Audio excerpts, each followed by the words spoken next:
اسرائیلی اور امریکی حملوں کے نتیجے میں ایران کے رہبر اعلیٰ آیت اللہ خامنئی شہید ہو چکے ہیں، جو ایران میں ایک طاقتور ترین شخصیت سمجھے جاتے تھے۔ ایران کے آئین میں رہبر اعلیٰ کا عہدہ 1979 کے اسلامی انقلاب کے بعد تخلیق کیا گیا اور آیت اللہ خمینی 3 دسمبر 1979 کو پہلے رہبر اعلیٰ مقرر ہوئے، جو 9 سال تک اس عہدے پر فائز رہے۔ 1989 میں ان کی وفات کے بعد جو موجودہ رہنما تھے آیت اللہ سید خامنئی، انہوں نے اپنا عہدہ سنبھالا تھا، جو 36 برس تک اس عہدے پر فائز رہے۔ 28 فروری 2026 ان کی شہادت تک وہ ایران کی ریاست کے طاقتور ترین شخصیت سمجھے جاتے تھے۔ ایران کے آئین کے مطابق جب رہبر اعلیٰ فوت ہو جاتے ہیں یا وہ عہدہ چھوڑ جاتے ہیں یا کسی بھی وجہ سے ان کا عہدہ ختم کر دیا جاتا ہے تو مجلس رہبری 3 رکنی کونسل کا انتخاب کرتی ہے تاکہ ریاست کے امور کو چلایا جا سکے۔ اس 3 رکنی کونسل میں ملک کے صدر، عدلیہ کے سربراہ اور شورائے نگہبان کے ایک فقیہ ہوتے ہیں، لیکن اس 3 رکنی کونسل کو مکمل اختیارات حاصل نہیں ہوتے، صرف جنگ کے معاملات ہوتے ہیں، امن کے معاملات ہوتے ہیں یا آرمی چیف کا انتخاب ہوتا ہے۔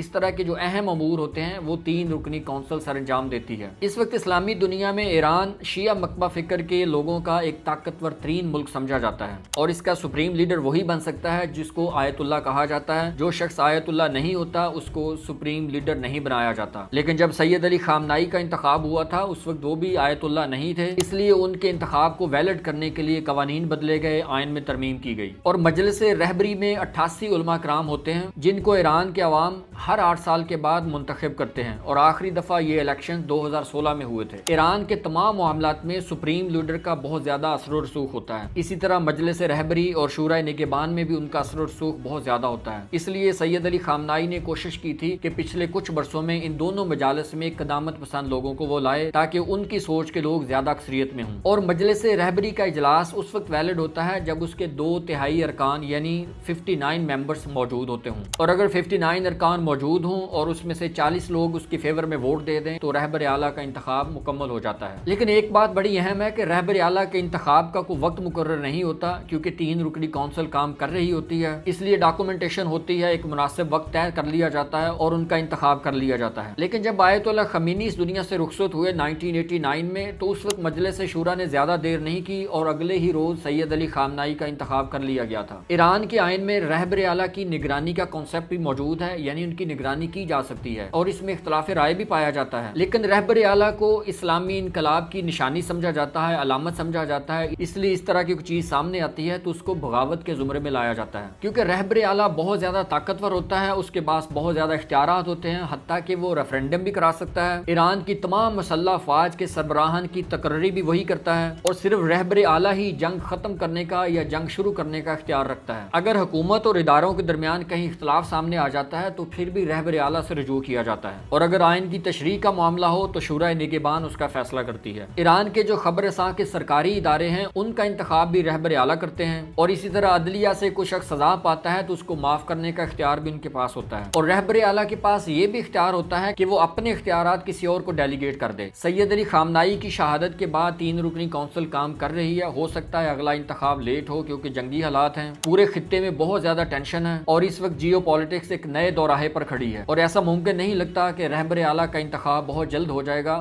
لگتا ہے کہ اس میں دیر ہو جائے گی۔ لیٹس سی کہ اگلے رہبر اعلیٰ کون ہوتے ہیں اور وہ کیا فیصلے کرتے ہیں اور وہ ایران کو کس سمت میں لے کر جاتے ہیں، یہ آنے والا وقت بتائے گا، لیکن حالات بتاتے ہیں کہ یہ والا رجیم ویسے کا ویسا ہی چلتا رہے گا اور انہی صفوں میں سے ایک نئے رہبر اعلیٰ کا انتخاب کیا جائے گا۔